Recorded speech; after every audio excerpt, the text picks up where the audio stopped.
बोंबील fry, तांदळाचा पीठ, रवा 1 वाटी, तांदळाचा पीठ, अर्धी वाटी रवा, याच्यात लसूण, थोडीशी कोथिंबीर पेस्ट केली आणि मग याच्यात आला, लसूण, कोथिंबीर घालून अशी ग्रेव्ही केली आणि मग नंतर ह्याच्यात असं बुडून मग बोंबील ह्या पद्धतीने फ्राय करायचे. आता हे बोंबील फ्राय होत आले आहेत बघा.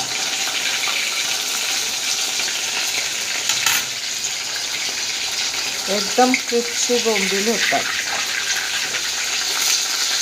लगेच ताटात घ्यायचे.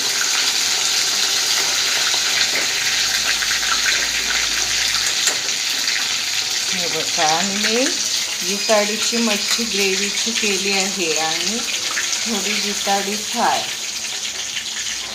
आणि बोंबील तळून घेतली आहेत या पद्धतीने.